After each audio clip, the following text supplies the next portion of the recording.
Hey, everybody. Let's go ahead and open it up to Q&A. Anything goes. Unmute yourself, type in however you'd like to do it, but And questions about anything. go ahead, Bill, Maisha, then Sandra. Hey, Bill, Maisha. Hey, it's Maisha. How's everybody? Hey. I have a potential client who called with severe periodontal disease, and her dentist is suggesting she have several teeth pulled. I don't know which teeth they are in order to do some investigation to which organs these are associated with. So just working on some preparatory, information to share with her during her consultation. So what are we talking about? Like the gums are going bad, they're soft, they're Yeah. infection? Yes, yeah, and they're suggesting she just have the teeth pulled. I'm like, well, there should be something you should be able to do before then, but dentistry has their own way of doing stuff. Are the teeth loose?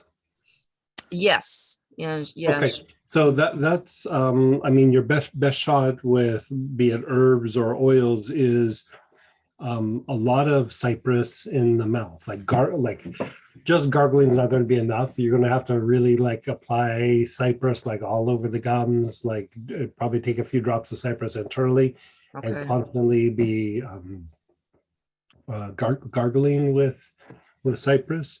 And when it works, within a short amount of time, it actually starts to firm up the gums and firm up the teeth. Okay. There's always the thing, there's inflammation, there's poor lymphatic movement in the area, but also if there's infection or abscesses, that's going to be significantly harder to treat. But if just the gums are soft and spongy and like, they get like a kind of a darker red, the cypress a lot of times will clear that up. Okay. And even in the old days, sometimes like if I didn't have the oil, and it was just in a pinch, I would walk out in the yard and pick cypress and boil up the leaves and like have them do a mouthwash thing with their gums, and even that would work. Okay. Yeah. All right. Yeah. All right. That's a good start. All right. Thank you. You're so welcome. Good luck with that. Thanks. And then go ahead, Sandra, then Sahajananda. Hey, Sandra. Hi, Greg. Hey, how are you? Well, I'm very good, thanks to you. Okay. I have some questions, but first I wanted to thank you about your advice for staying COVID-free. We just got back from a month of travel. We were on 6 airplanes, 6 airports around lots of people, and we just inhaled our Monarda all day long. Yeah. And in between would, inhale other things, but it seemed to work. We had friends, very good. We had dinner with friends in London. A week later, they emailed us and said they had COVID, and we thought, oh dear, because obviously you're not wearing a mask at dinner. So right. We've been fine. We've been home for almost 2 weeks. And so right. Yeah. You would have known. I'm really happy. Yeah. Tremendous. Well, I have a couple of questions, but this seems to be a day for teeth. My husband lost a filling while we were gone, and he came home and went to the dentist, and the dentist did some x-rays, and he said, I don't know what's going on with your teeth. Has a lot of problems. He takes very good care of his teeth, and in spite of that, he has these cavities that are, up under the gum, and the dentist can't figure out what's going on. I immediately thought about oil pulling, so I've had him do that. That's probably where I would go to. Up under the gum.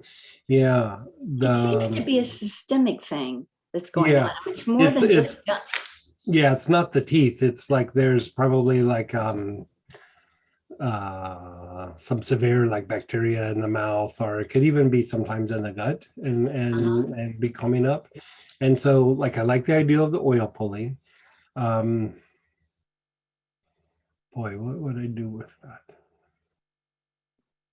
I had him put bay laurel in it. I took your course Solid choice. while I was gone the other day, And you mentioned bay laurel is a good Yeah. antibacterial. And also, I guess, Is he having like a lot of plaque?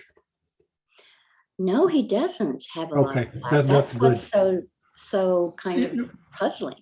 Yeah, like, well, I mean, the concern is like if it's just in the mouth, that's one thing, but like sometimes when there's a lot of plaque in the teeth, it's also happening in the veins and things, and so there could be a cardiovascular issue. And so that he's not having, that's a good sign. Let me just think this out for a second. So it's like under the gums. Yeah, and he's he's too old to be getting cavities. Yeah.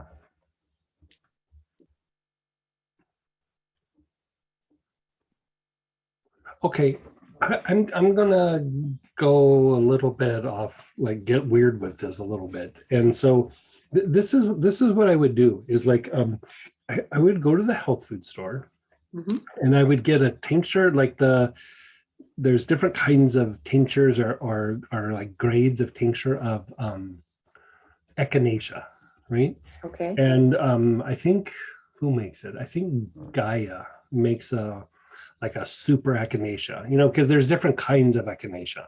Mhm. And so what they do is they make it like a full spectrum echinacea. And I'd probably get it from them. You could use the capsules as well. And the Gaia capsules actually have a CO2 in the capsule, and you could open it up and put it in water, or take like a dropper full and put it in the water. Mhm. And I'd have the water be like relatively warm, and then like gargle in the mouth, and then whatever he doesn't use as a gargle, like after he spits it out, like there's going to be a little bit left in the glass, like have him drink it. I would probably have him take a dropper full a couple times a day. He doesn't have any autoimmune issue or anything. No. Okay, it doesn't. so the reason I'm asking, because if you're taking a bunch of echinacea with autoimmune, sometimes it makes a weird inflammatory response. Right. And so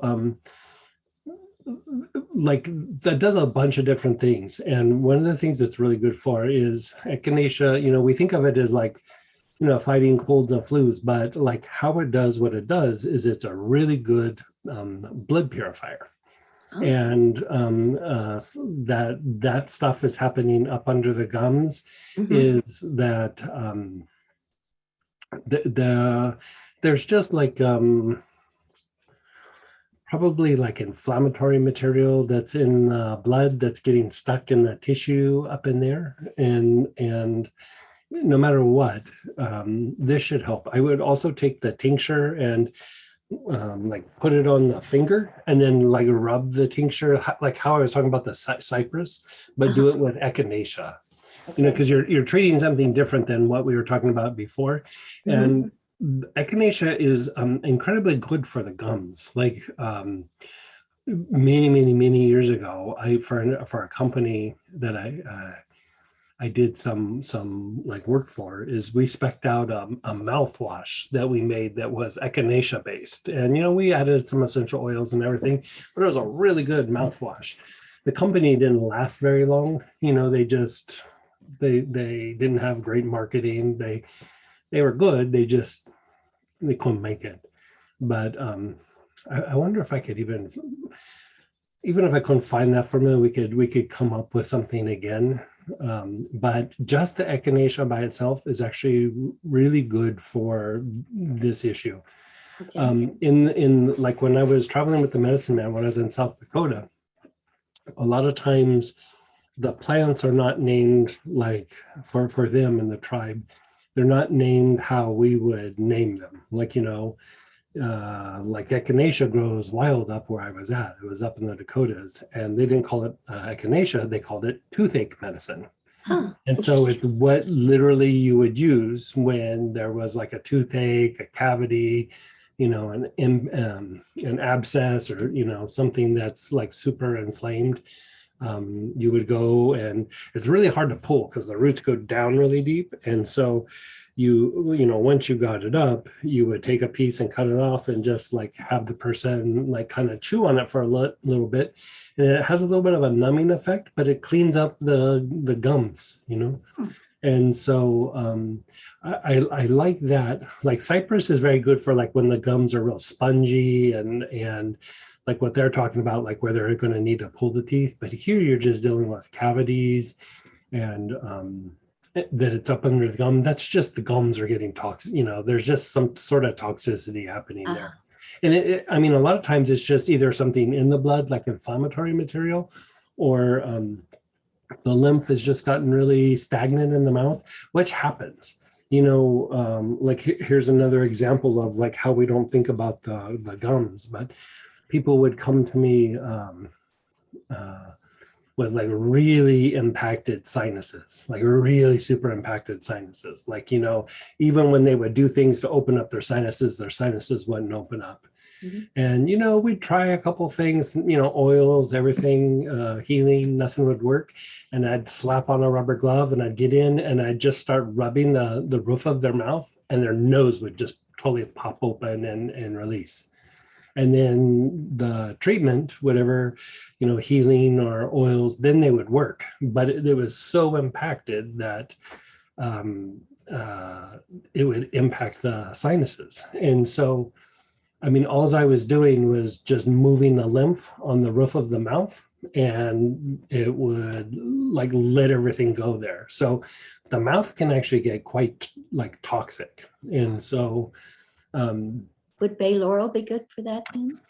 Bay laurel would be good for like the bacterias and the lymphatic part, but you could supplement or augment with the bay laurel, but I would probably go pretty hard on the echinacea.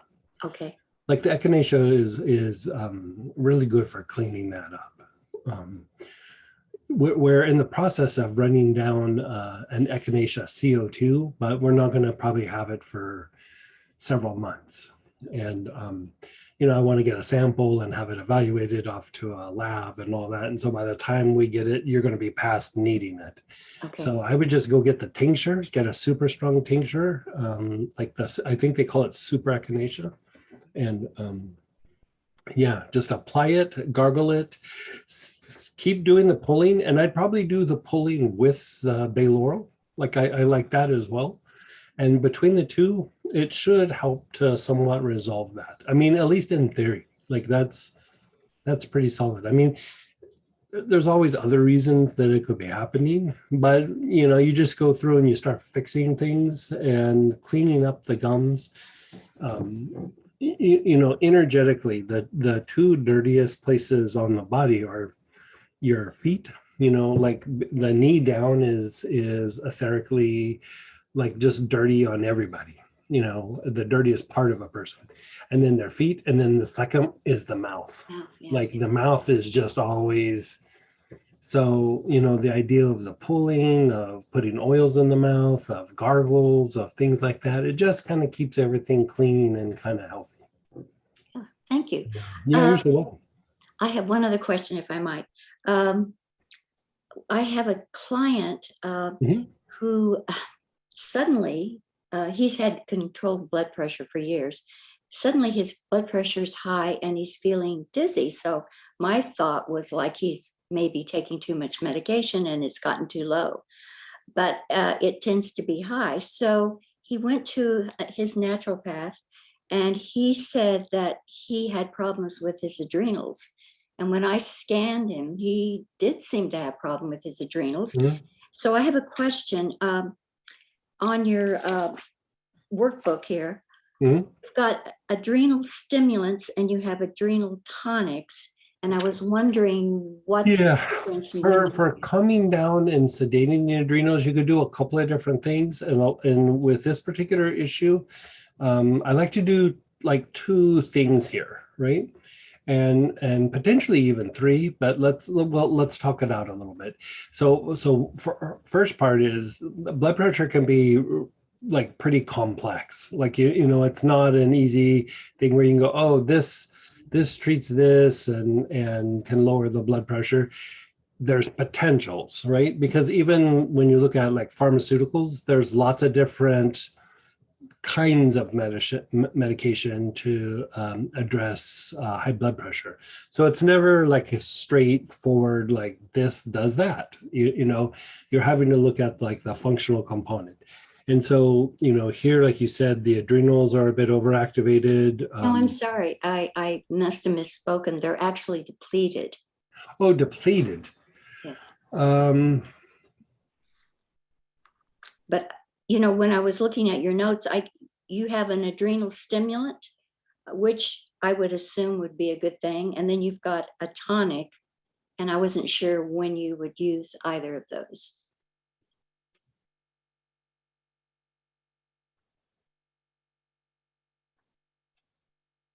Let me just tap into this guy for a second.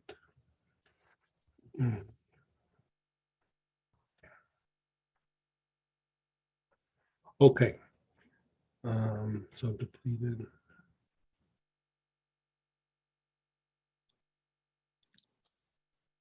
How old's this person? He's in his mid-70s. Okay. And he's under a lot of stress or not under? a No, lot? actually, he's not. He's retired, and I asked they're friends of ours. I asked his wife, is he under stress? And she says, not at all. It's probably the least stressful Yeah. part of his life. So Yeah, it's puzzling. yeah, I mean that's the thing with blood pressure is like your body sometimes does these little trades, like well, let's trade this in this system and that system to make the body balanced again. They're just trying to maintain a homeostasis, and one of the first things on the trading block is blood pressure, be it up or down. And so, I mean, it could be a reflection of something else that he's not under a ton of stress. But the thing is, did he have like a stressful work life prior to this, or? Yeah, but he's probably been retired for 15 years. Okay, that's quite a long time. And are we aware, how is he sleeping? I didn't ask that. I'd be curious about that, but let's just move forward even with what we know. So, and let me pull up the thing that we're talking about as well, the adrenal. It's on page 8 of your Yeah, health conditions workbook. adrenal.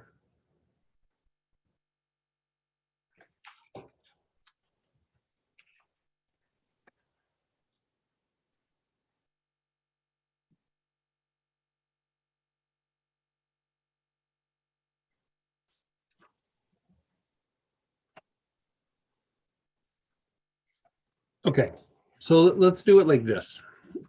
We have some choices, and like when I say it like that, like you might have to explore this a little bit.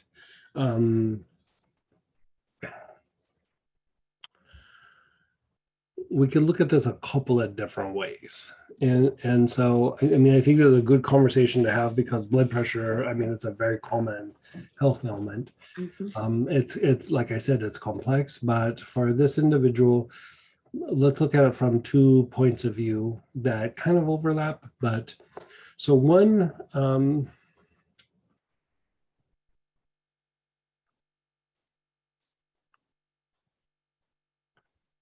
one path of action could be just using a significant amount of sage on the body, like not the claries, but like regular sage, Spanish sage, Dalmatian sage, something of that vein, just like your good old fashioned straight up sage. Mhm. And you could put it in a liniment or like sesame oil, and having just like apply it to his body, to his torso, to his like, at night or whatever. Sometimes what can happen is there can be a little bit of sensory overstimulation of basically the sensory nerves get a little overstimulated, and that's usually the byproduct of lymphatic stagnation. And, we think of the lymphatic system as detoxifying, and we think of it as part of the immune response and things like that, but the lymphatic system is also part of the cardiovascular system. It picks up like leftover fluid and excessive fluid that are dropped in the tissue and helps like pick it up and then flush it out, and so it helps to regulate blood volume and things like this. And so there's a good chance that he's got some lymphatic stagnation in the body. And so let's look at it from this point of view first. So the sage will help to like kind of strengthen and fortify the adrenals, and it will calm down the sensory nerves, right? And it's going to need to be more than just inhaled. Like it's going to have to get on the body, right? And so you know, after a few treatments of rubbing it all over his body, after a while he could just be putting, you know, 4 or 5 drops on the wrist a couple of times a day, and that would be enough. But for a while I would like to see just like cover the body, you know, like a liniment that's alcohol, witch hazel, any combination thereof. And then with that, anything that would help move the lymph, you know, you could use blends, you could use single oils, but, you know, it could be helichrysum, it could be cedar, it could be the lymphatic blend, it could be chocolate root cleanser, the pepper, like any forms of pepper would work. Yeah, any of the lymphatic, you know, oriented treatments just to help things move, right? I kind of like that for him. And if there's any sort of brain fatigue, which is associated with the sensory nerves being overstimulated and the lymphatic congestion, I mean, usually the byproduct is some brain fatigue, you know, so like faculties are slowing down, it's taking longer for him to like recall things with his memory, things like that. That's just kind of like toxicity in the brain, you know, it's just the blood in the brain. And so if you clean that up, a lot of times that just comes back. And so I don't know if he's having that issue, but if the sensory nerves are overstimulated, at some point it happens. And so that would help calm that down. And it would also increase and improve energy levels, because a lot of times adrenals can get overactivated or depleted when the body is tired, like when it's fatigued, you know. So at some point, you know, you go through and you start supporting things that make the body stronger. But here, the sage might do it. Like you might not need to add other components. You might just like sage and some lymphatic treatment, and we even call it good. So Yeah. how long should he do this? I mean, I would have him put the body tonic on every day for probably 4 or 5 days. And then after that, like on the wrist for a few days. And like within 2 weeks, if the blood pressure is not starting to drop significantly, then I'd start looking at alternative treatments. You know, like set that one aside and like, okay, we gotta go down another rabbit hole. That one won't hurt. So even if you continued, but you know, you want to see the blood pressure get regulated as quickly as possible. mhm. And so, you know, because they're probably up in his meds or wanting to start to put him on a different med or something. Yeah. And so the other choice is I've done this for a few people where we put spikenard on their feet, like, you know, just neat, like you just start dropping 6, 8 drops on each foot, you rub it all in, do 6, 8 drops on another one and rub it all in. Usually do that at night. It's very calming and soothing to the body. It's very relaxing to the body. It's fortifying because you're also helping to deepen the sleep.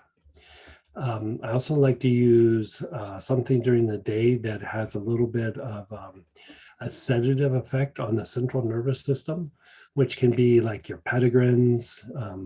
That could be clary sage, neroli, kava kava is the thing that I use primarily for that. That he could just inhale or take a few drops in water. If he doesn't want to do the few drops in water, just inhaling will be enough. Like at night, just keep taking long, slow, deep breaths until he feels sleepy. That just even doing that dosage once a day would probably be enough. Sometimes what happens is the nervous system gets kind of agitated, and the byproduct is that it causes like endocrine reactions. And so the blood pressure can be one of the things that go up.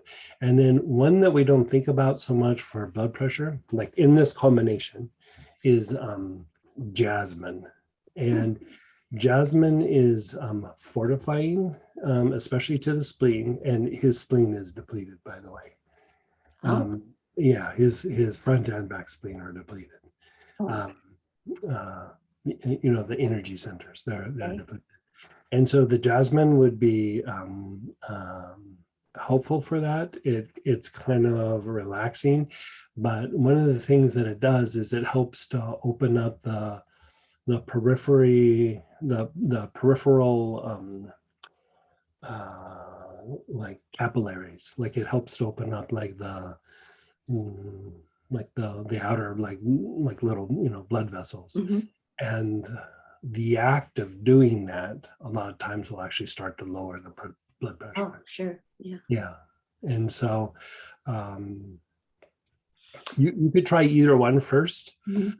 I would probably go the sage version first, but I mean, if you have instincts to try the other one, I mean, follow your instincts and do it. Like those are two solid choices going down the road for him. The other thing to keep in mind is that blood pressure can go up because of fluid volume, like water retention. So, check his legs, make sure they're not like some puffiness there or anything like that, or if he's looking puffy in the face, anything like that. And if so, give him some sort of diuretic, like juniper, lovage, sandalwood, parsley, celery. I kind of like the idea, like, there's a lot of different things, but I kind of like this idea for him, because of his age, to do a little bit of celery. And the reason is that celery is a bit of a diuretic, and it helps to take some of like the inflammatory material out of the blood. It's not an anti-inflammatory, but it's like it kind of tones the blood or like purifies the blood a little bit. And so that's not going to be a quick thing for him, but like long term, that could actually be a good thing for him. What do you think about the celery salt scrub? You have a celery scrub, don't you? Or No, we have parsley. parsley. I'm sorry. Yeah. Parsley would work as a diuretic. I mean, it is kind of cleansing to all those areas, but celery is a little bit different than some of the other ones where it does target like that inflammatory content in the blood. Like it's, I mean, other things can do it too. Like there's the C. odorum, which is like a form of cumin. It's not the black cumin, it's a different type. It can do it as well. It can help with sleep and things like that. But the way that works, for one, it's really stinky. It's just got a strong scent. It smells like Mexican food, so it's not like a bad smell. But I mean, you do have to kind of do big dosages of it, though. Like it's not something you can just put a couple drops on. He would have to take like 6, 7, even up to 9 drops internally in some water. And not a lot of people want to do that, so I usually don't throw that one out there. But I mean, it's always a potential. But I probably do that one like 1 or 2 times a week, just as like some sort of maintenance. But here you're really wanting to establish a change in his blood pressure like within a week or 2 of treatment. Like if it's not working within a week or 2, switch treatments, because he's got too much going on. Like if his blood pressure is elevating and yeah. I thought it was strange. Look at the kidneys, look at the adrenals. So kidneys just being fluid retention, adrenals being, stimulation of the nervous system and yeah. I thought it was strange that he would be lightheaded and have a high blood pressure, because normally I associate that with low blood pressure. So that had me kind of, those were his two main You can still get lightheaded, and they'll start to feel pressure on the top of their head, and then sometimes they'll start to have a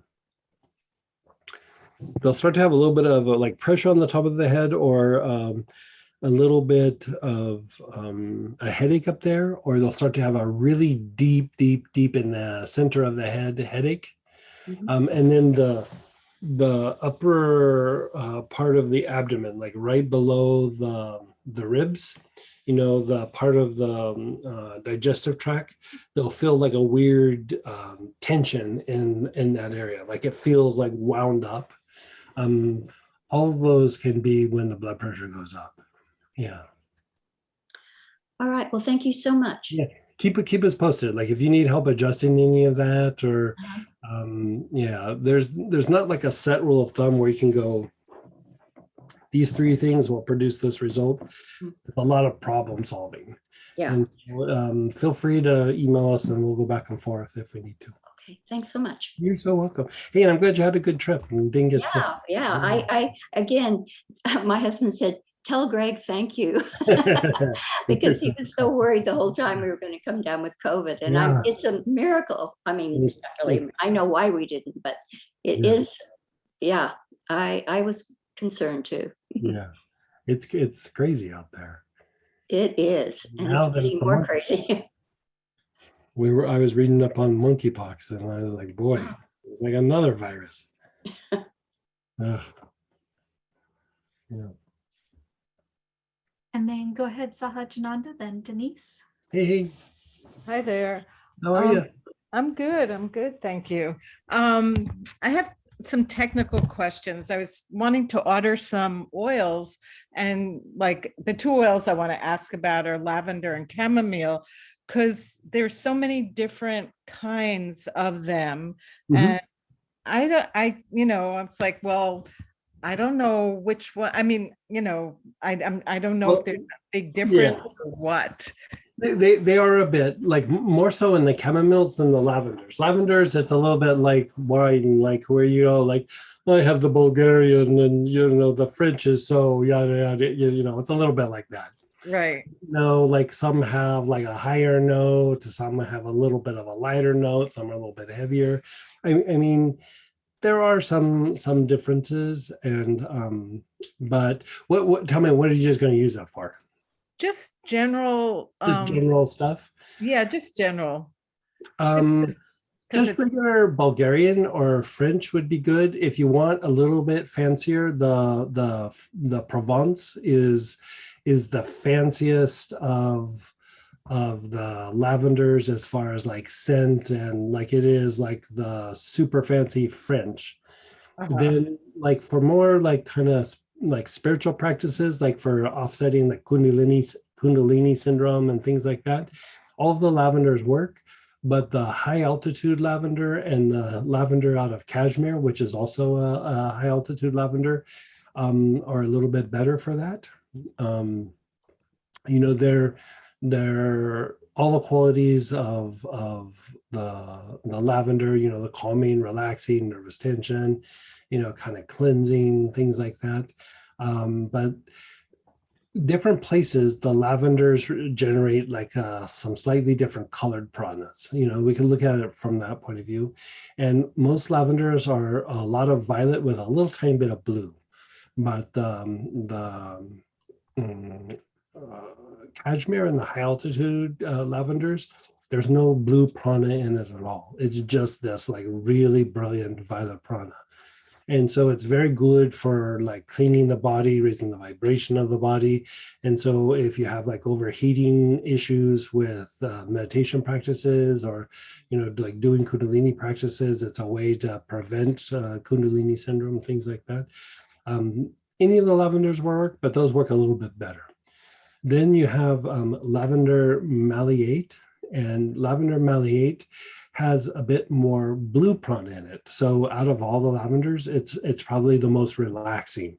And when we're dealing with like children, that's usually the one that I suggest is go lavender malleate, because it's like Valium for a kid. It's just like, it's really calming, soothing, sedating to a child like under like 5 or 6. After that, you treat them like kind of an adult.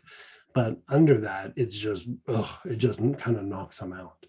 And so if you're looking for relaxation, you might want to go the maliate route. Then to make it more confusing, there's lavendens, which are like kind of a lavender hybrid.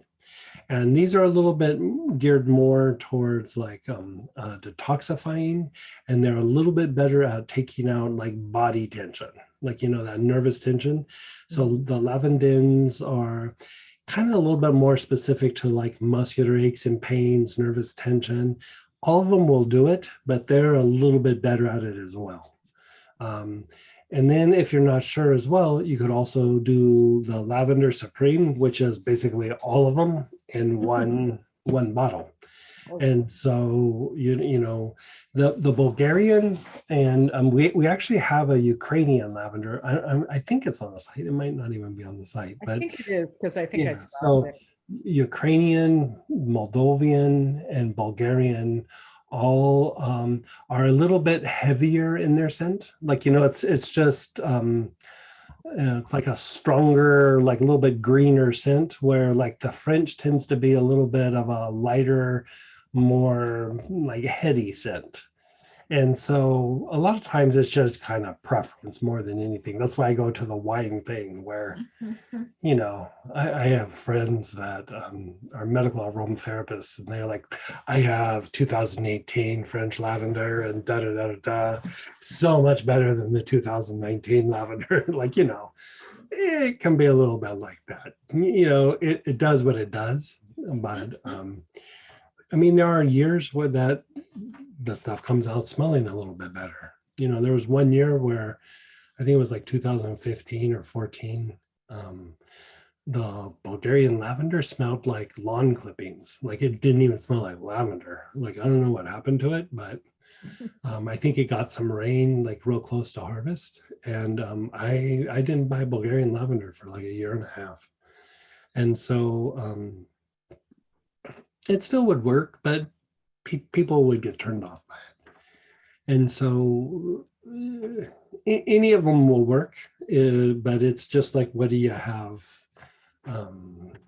What strikes you more? Do you like a little bit like lighter scent, or you like a little bit heavier scent that's hitting you over the head a little bit more? I tend to use mostly in like things where we're doing blends and things. I tend to use more Bulgarian lavender than anything, because it is a strong scent. It's very solid. It's just like the tried and true lavenders. Like the two, like, I don't want to say premium, but the like go-to lavenders are French and Bulgarian. And then other places are just like curiosities. Like, I think we even have one from Greece.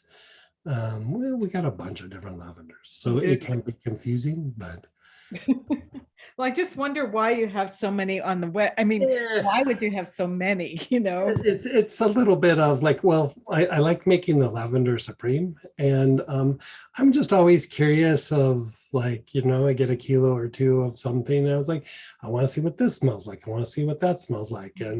And probably my personal favorite, like when I'm doing like deep treatment, is cashmere or high altitude. Like, I really like those, but they're a little bit more expensive, and for the most part, like Bulgarian, like think of Bulgarian and French lavender as like the workhorses.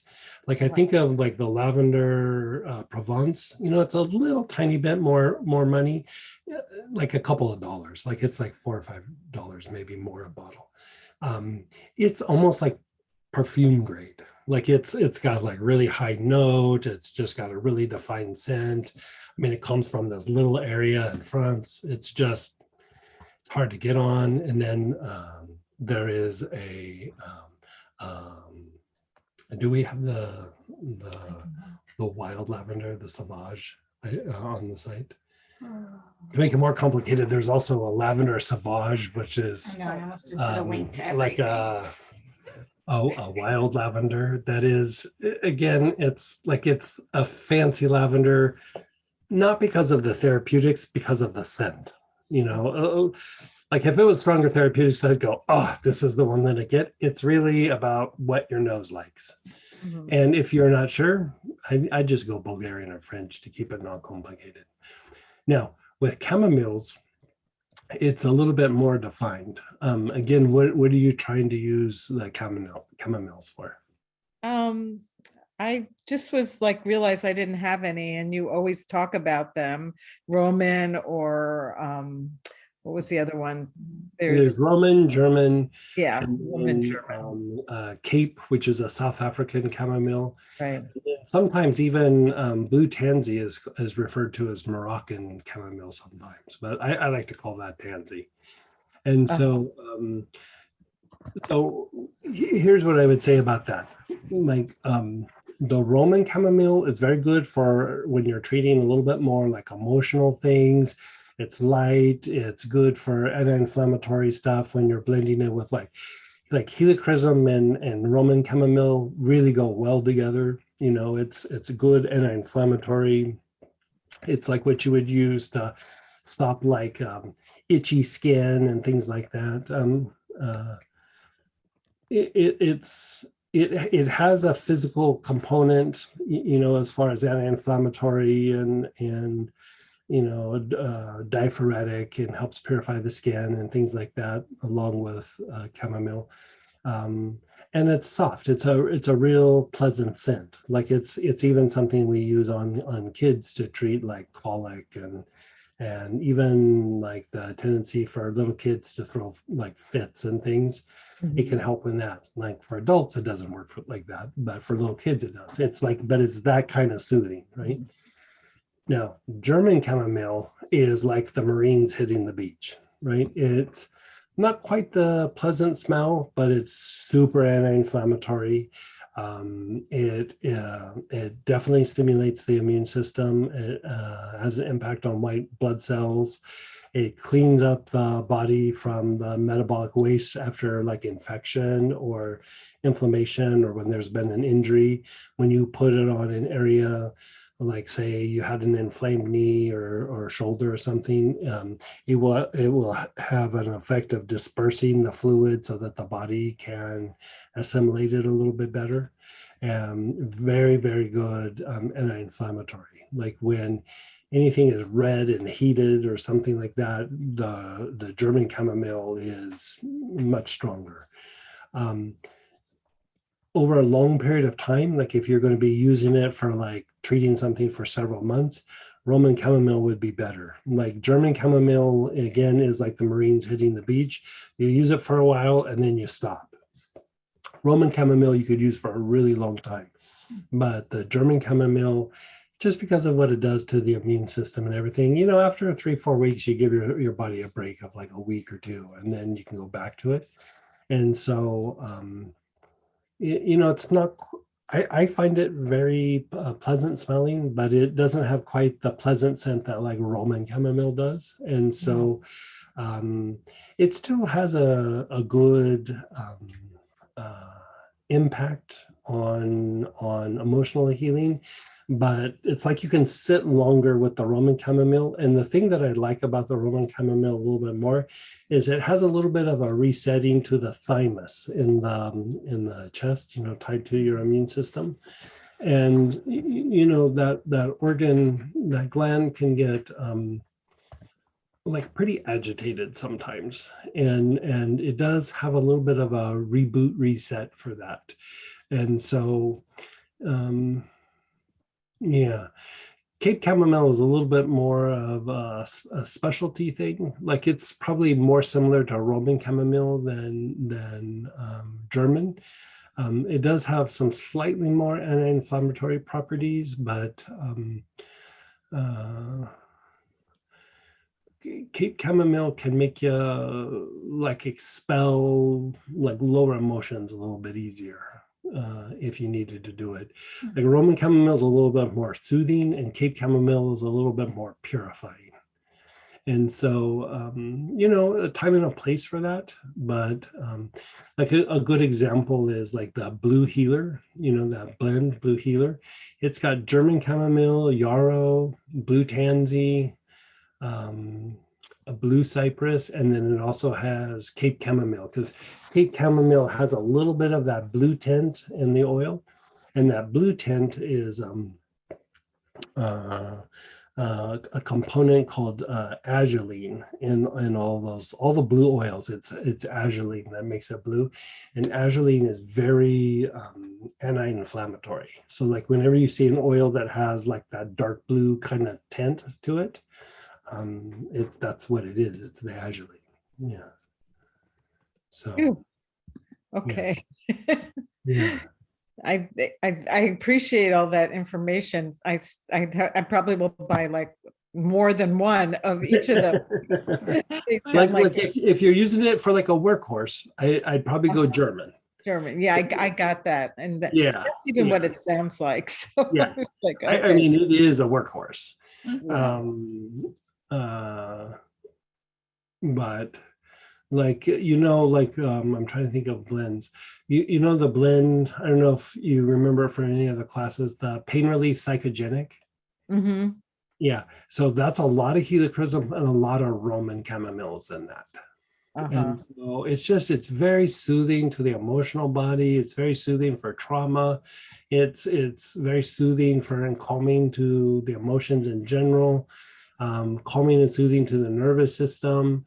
Even helichrysum, if you just put helichrysum on the spine, it has an anti-inflammatory effect, but it also helps to loosen up the spine.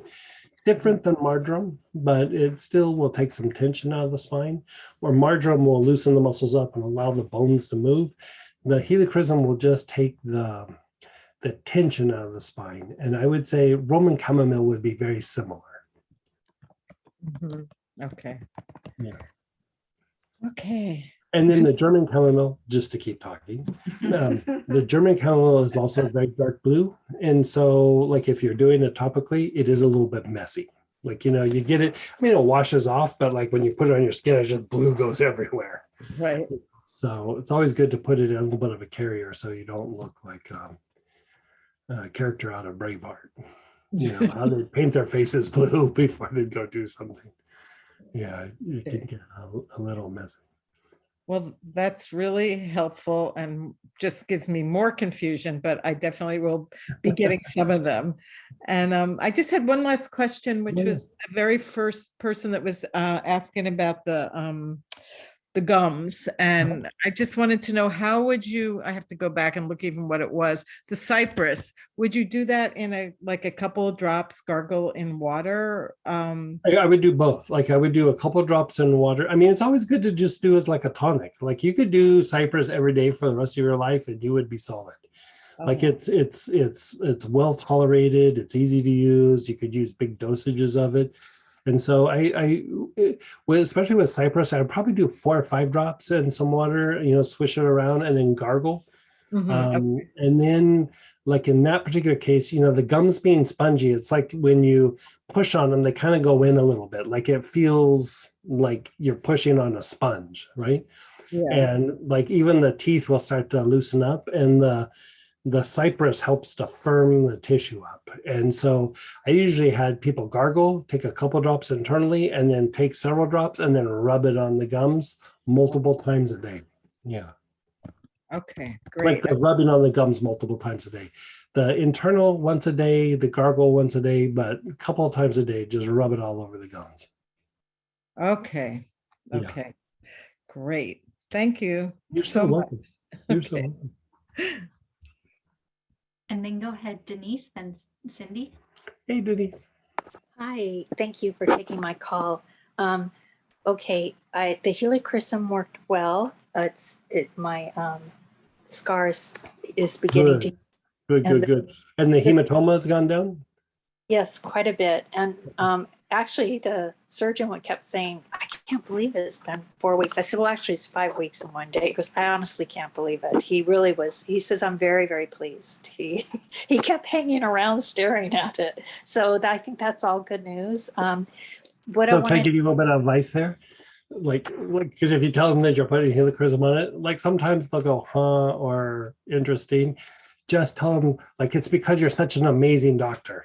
And like, he'll always be like, because, they like to do good or whatever. It works so well that's usually what happens is they can't believe that it's doing as well as it is. And so they keep like staring at it like, how did that happen? Because they're wanting to recreate it.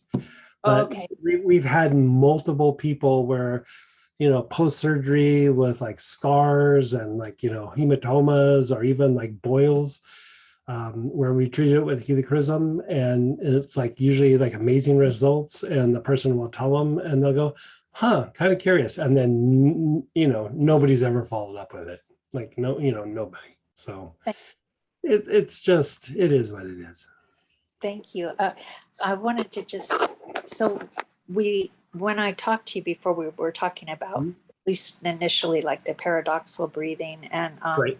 the brain fatigue. Okay. So now I've got to wear a mask for another year. It has to be an SPF one because I can't get sunburned over the left side of Right. my face. Right, So- right.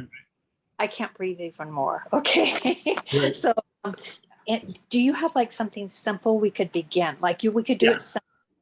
All right. So you have a couple, like two choices. So for the mask, the thing that is happening, like as you cover your mouth, part of what's happening is you're having to work harder or strain harder to breathe, and it actually produces a kind of a stress response in the respiratory tract, and so.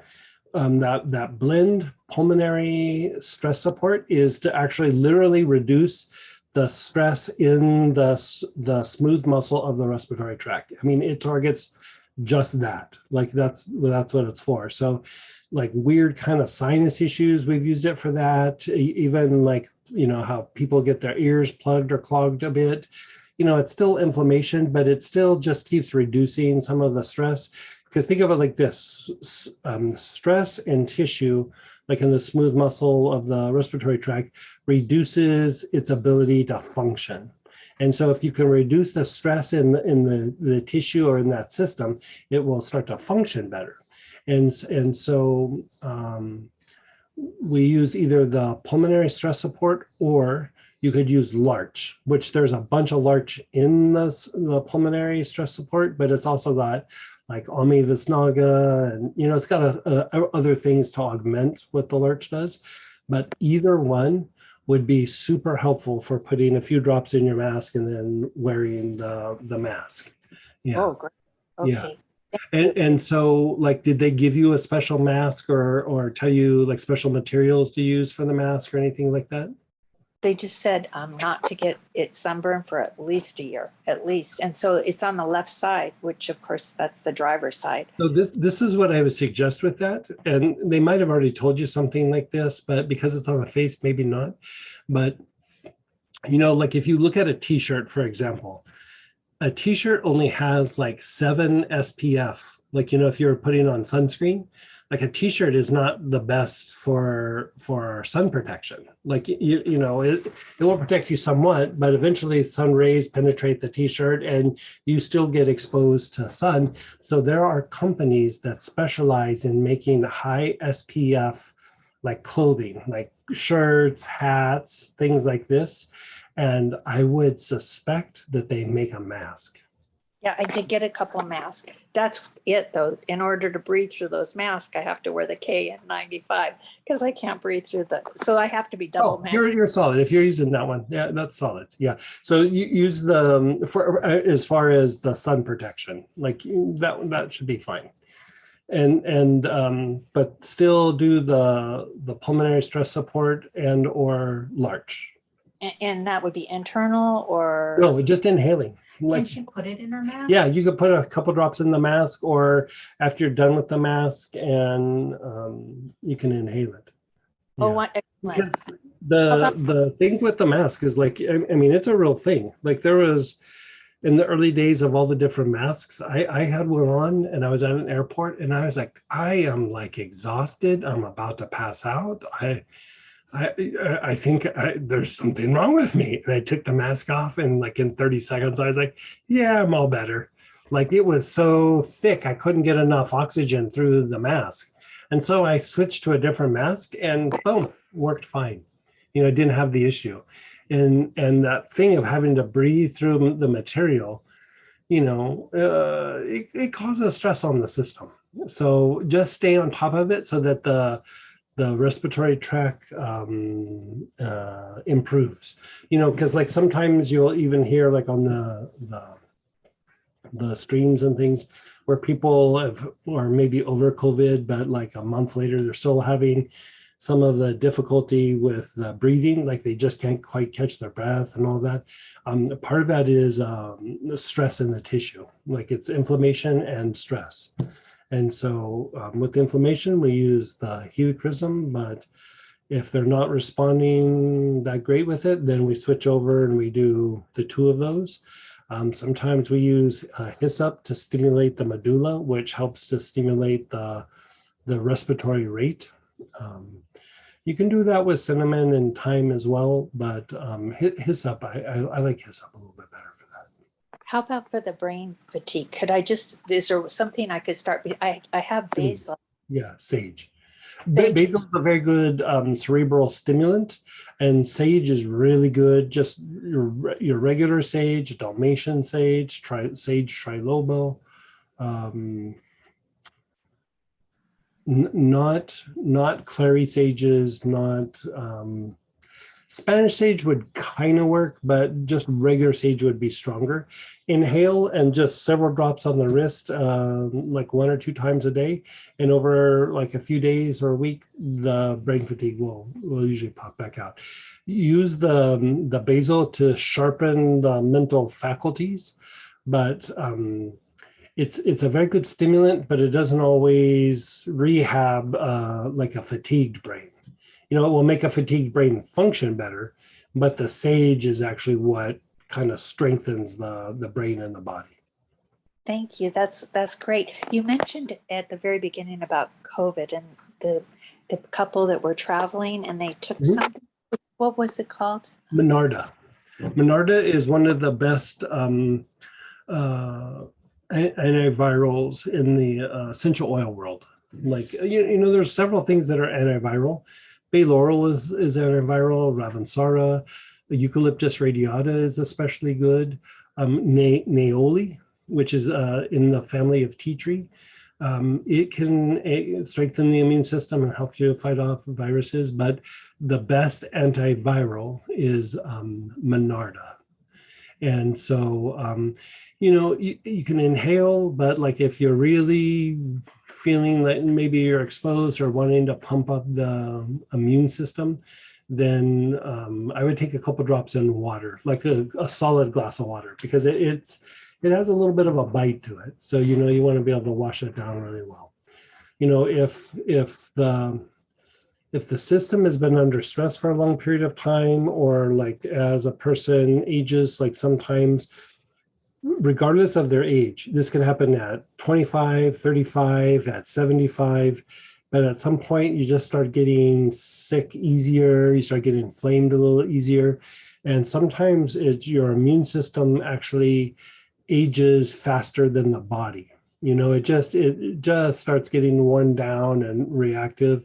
And if that is the case, if that happens at any point where the person just starts getting sick really easily, it's usually the byproduct of a substantial amount of stress, you know.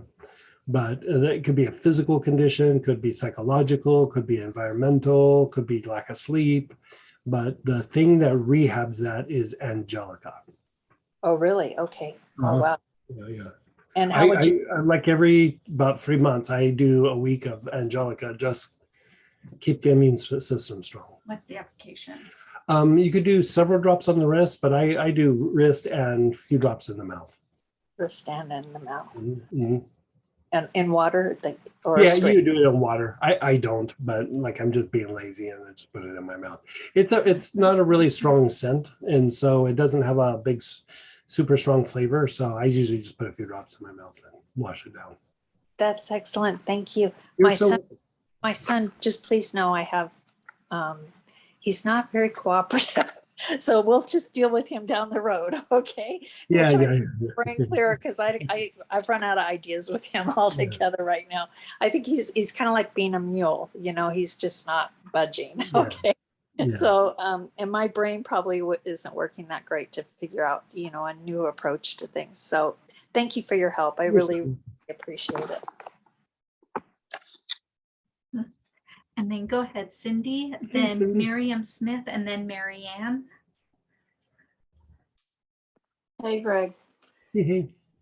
So I just wanted to get your thoughts on last Friday. I woke up feeling like just my back was hurting super bad, and mainly low back. And I just thought I had my back was out, but turns out I had COVID or have COVID. And so I've been home for 5 days and haven't eaten much, just a few drops here and there. And I as soon as I realized what it was, I started taking Minarda 3 times a day. Okay. Was that too much? Or? No, in that particular case, like when you have it like that, I'd say no. Tell me how you are right now. Like, it sounds like you're wiped out. Yes, I'm wiped out. Last night, You have some big cords that I'm going to cut for you on your back solar plexus and your basic. That might have been a little bit of the back thing as well, like being sick and then having that sometimes. okay. I'm going to Last take care night. of that right now for you, though. Okay, thank you. Has things gotten a little weird with like work or some other situation, or? I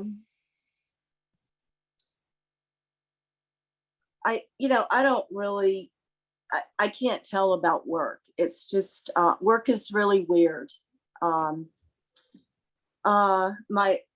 My son Keith was wanting something, and It might be cute.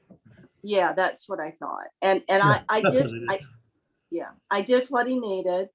It took me a few days Yeah. because I've been so sick. But last night, I started having diarrhea and it wouldn't stop. Like every time I took a sip of water, it just went all the way through me.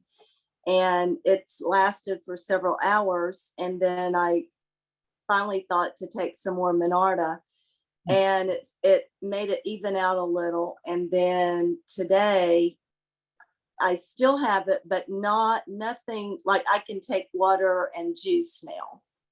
Okay. But I'm extremely tired. Let's see what you have. Do you have either cinnamon or galbanum? Cinnamon leaf. Yeah. I'm pretty sure I have that. Okay. Let's not have you take it tonight, but unless the diarrhea just gets real bad, but in the morning, take a drop or two in water, maybe just a drop in water. That should help the rhythm of the gut work better, and it should knock out that diarrhea. The other thing is, like, I don't know if you have this on hand, like, you're not really in a place where you could go out. So if you had wormwood capsules, like not the essential oil, but like herb, the herb wormwood. I do. Take like 2 or 3 capsules of that. That'll knock the diarrhea out in no time. Do that tonight. Do that tonight, and then cinnamon. Okay. Yeah. And then Like anytime you get diarrhea, the very first thing to do is the wormwood. Like if you do Okay. wormwood, not the oil, the herb, right. it will most times knock it out in no time. Oh, okay. All right. And then when I sleep, I'm gritting my teeth and the brain and tight shoulders. And I'm not able to think very clearly. Like I have maybe one 1 or 2 times a day, I can actually think clearly. And that's just been since the COVID. Yeah, yes. Well, occasionally I do have that, but nothing like this.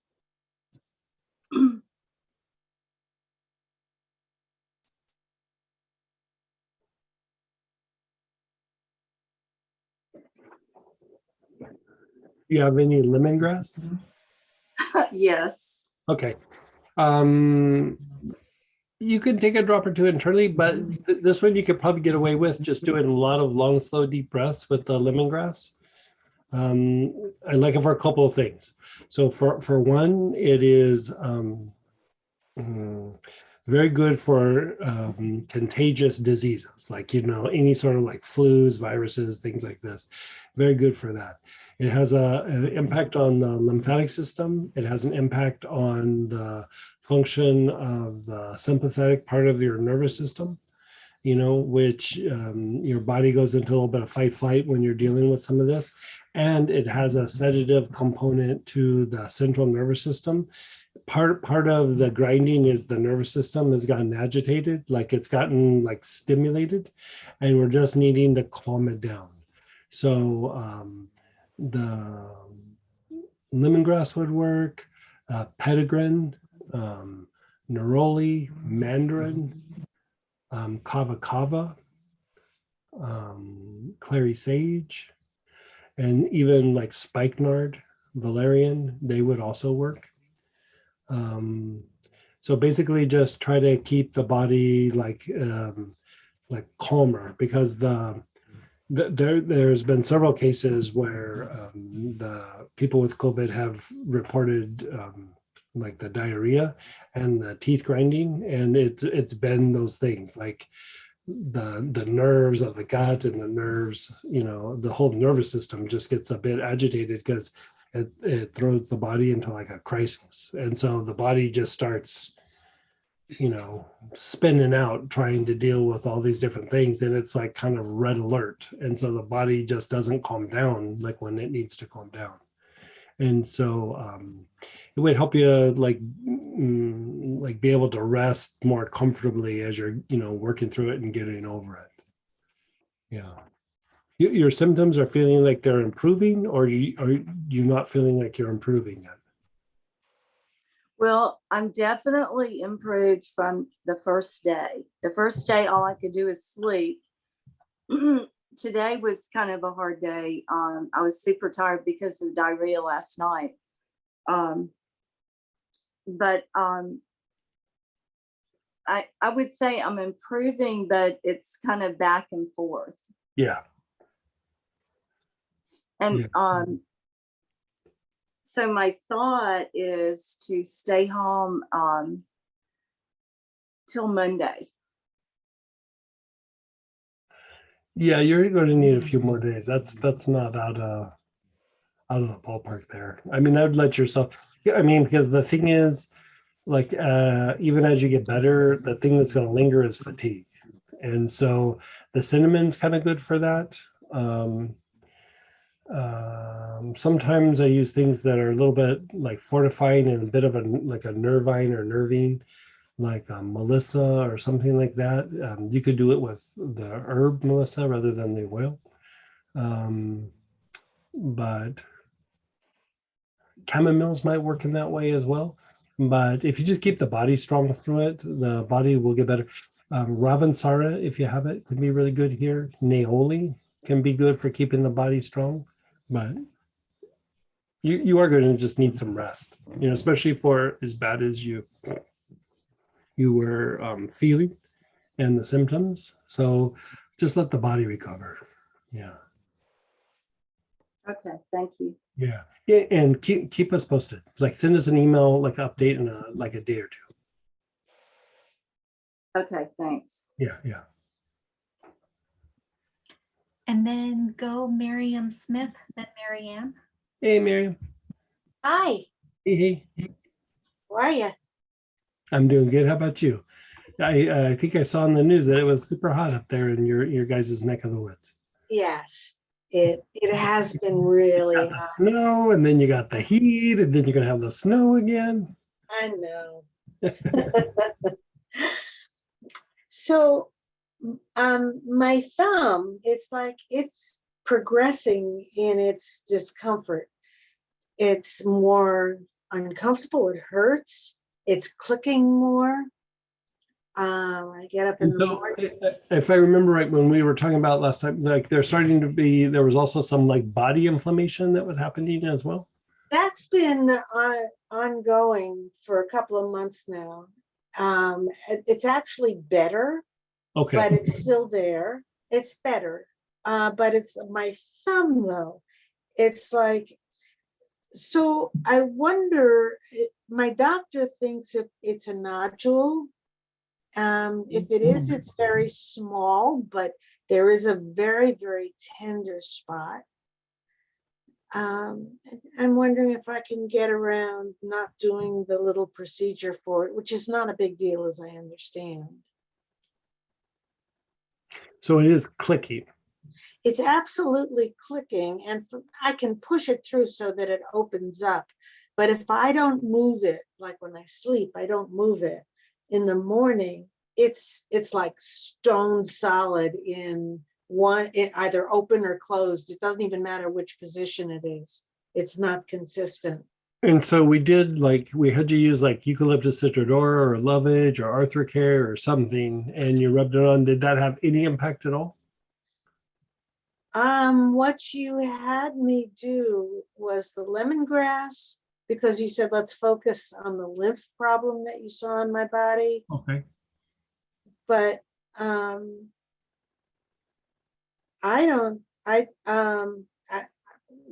you said you didn't think it was so much my finger, or you couldn't see it. Yeah, I think, okay. So let's do this. So that the inflammation is going down in parts of your body, but this part is still staying. Let's treat it as the crystalline deposits on the tendon and sheath, where I mean, anytime you have the clicking, the issue that I was concerned about was that you were feeling like that kind of nerve kind of pain in the middle of the thumb pad. And It clicks right. It's in the first joint is the joint that clicks. With the first joint, you thought it was lower in the thumb. uh-huh. If lower in the thumb may be where the nodule is, Okay. but the clicking is more toward the nail. It's on that joint. Okay.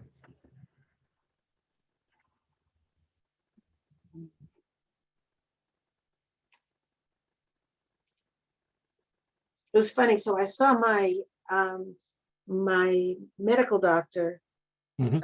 yesterday, and I said, I had my clairvoyant friend look at this. He didn't see anything. He said, I never thought he was going to say this. He said, did you tell him it might be a nodule so you could look for the nodule? That blew my socks off. Wow.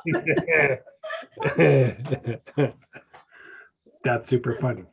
Yes. Well, let's do this. Like, let's explore. Do you have eucalyptus citrodora? I do have it. Okay, you do. So like that, and you can rotate with any form of lovage, either the leaf or the root. You can do the citrodora by itself, or if you want to mix a little helichrysum with it, you could do that. But I'd probably do the citrodora right off the bat just by itself. And then after a few times, you can do equal parts eucalyptus citrodora and helichrysum.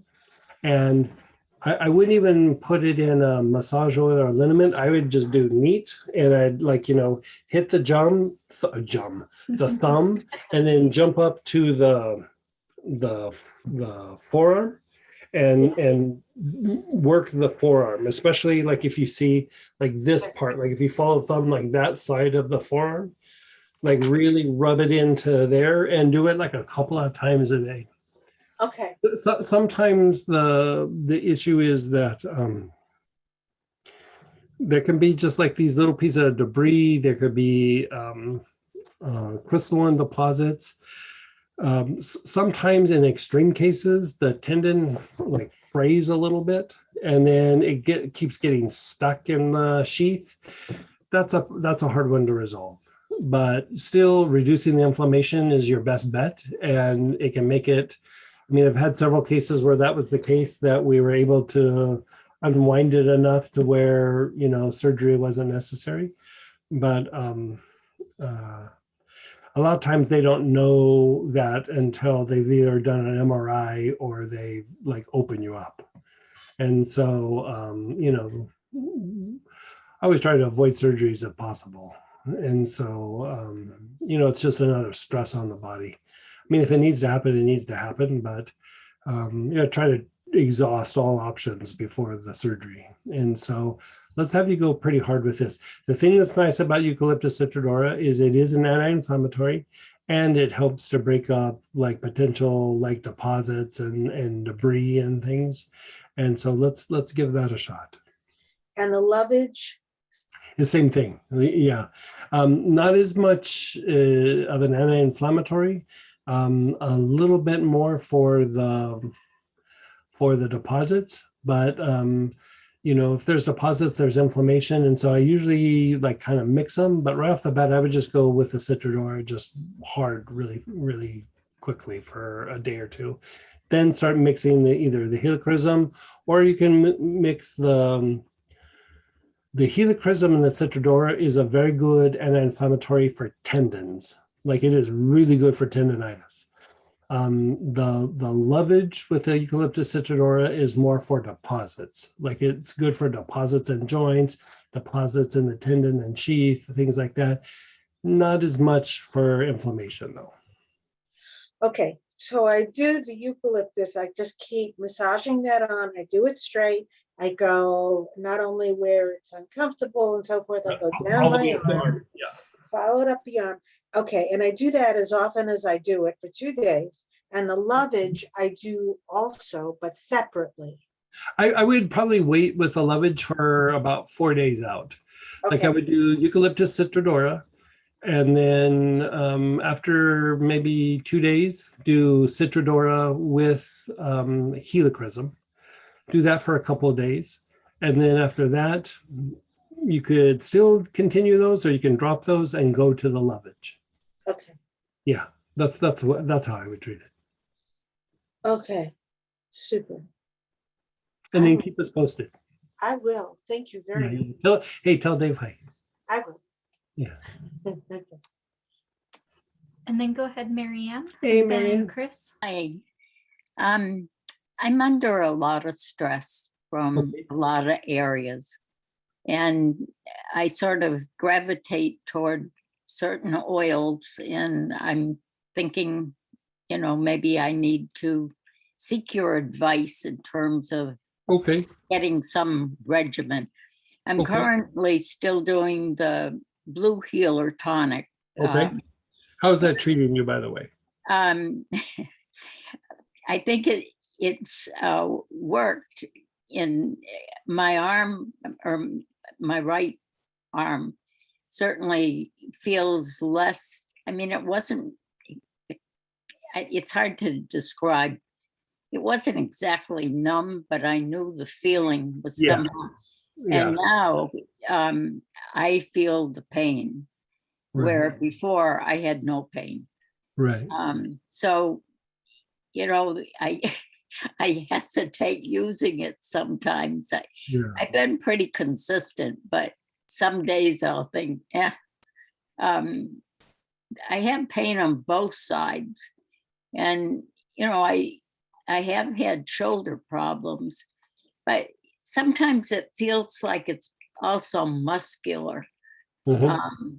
And I had similar pains when I was on the high doses of, oh God, I'm terrible. I was on a medication that was, I don't know, I'm just losing my thoughts. I'm trying to be organized, but I'm not. That's okay. That's okay. I'll get back to that. But I felt the muscle then was deteriorating. And when I got off the medication, it improved, but it's the same kind of pain. Mhm. So I don't don't quite know what that's about. Let's see, I gravitate toward tarragon all the time. Great. That's one of my favorites, and it does take the edge off the pain. Okay. And, you know, I thought it was also helping my mood somewhat. Mhm. I use poplar balsam, the heliochrysum. I've just about run out. I've been trying to take that more consistently. Doesn't last long when I'm ingesting it. That's good. And as an aside, I sat down last night and tried to order some oils, and I'm blocked for some reason. And I don't know if it's on your end or with my eyes. It's really hard for me, and I don't know if I'm Yeah. doing something wrong. Well, Samantha's going to call you tomorrow. So Oh, okay. And I'm not sure. I've got to be out in the morning. So probably afternoon, I should be Okay. at home. I'll make it my business to be home, but I do have 2 appointments in the morning. okay.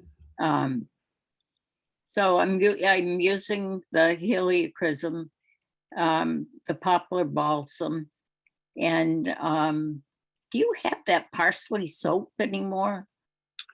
I think we are just getting a batch in. Are we? Do we have it in yet? Of which one? Parsley soap. Parsley soap we just got in. Yeah, we just Oh, got it good. in the last Okay, I'm also using parsley. So those are the oils that I'm using. and The the stress, pain. The Hmm. pain is sharp pain, like it's a real sharp pain, or is that achy? it's more muscular. You know, my range of motion isn't what it used to be. And I've been challenging that. I've been taking chair yoga classes, and she focuses on a lot of the upper body stuff. And I will challenge myself. I don't push myself hard. So I think I don't think I've done any harm. And I think I'm probably doing more good than not. I mean, I haven't seen that the pain has worsened at all.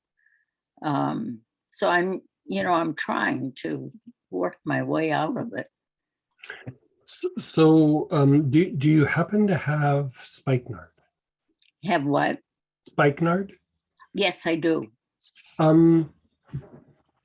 Let's have you inhale that, or even put a few drops on your wrist. Okay. 1 or 2 times a day. Okay. And it's not necessarily a pain reliever, but I think it will help your body deal with the pain. Okay. It will help process that. I A lot can't of say times- that the pain is that bad. I mean, I Yeah. do not been the tarragon seems make it Yeah. manageable. I mean, I've not even thought of Definitely keep doing the tarragon. But the thing with the spikenard too is it will help to reduce the stress response and things like that. Usually I would say galbanum, and I mean, do you also have I just don't some? have that. That's okay. I think the spikenard is actually going to work better for you. But do you also have some lavender? Yes, Try just inhaling some lavender too. I for- have been doing that.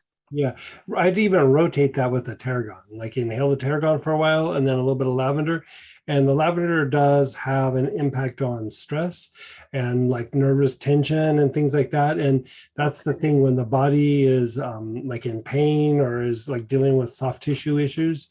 Nervous tension is a byproduct. It happens in Okay. the respiratory tract. It happens in a lot of different places. And so they can be helpful for that.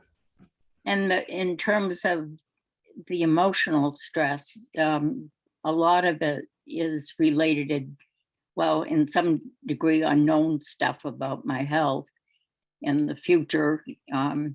But primarily what's been really bothering me are family issues. Yeah. family. And some is family of origin stuff that, you know, I've sort of kept down. And sort of a repeat of that with kids Okay. who have their, I mean, we've all gone through so much with the loss and, but they have issues that they're not dealing with. And I'm somehow trying to, and everything gets misconstrued, and then I become hard on myself. And I feel this week I've really handled myself well. Good. I can get out of my head. Yeah. It's the, when I allow the thoughts to take over, it paralyzes me. Yeah. And I found your class on self-esteem. You know, I've been playing that instead of Yeah. dwelling on stuff. I come in and I put the self-esteem class on. Oh, And good.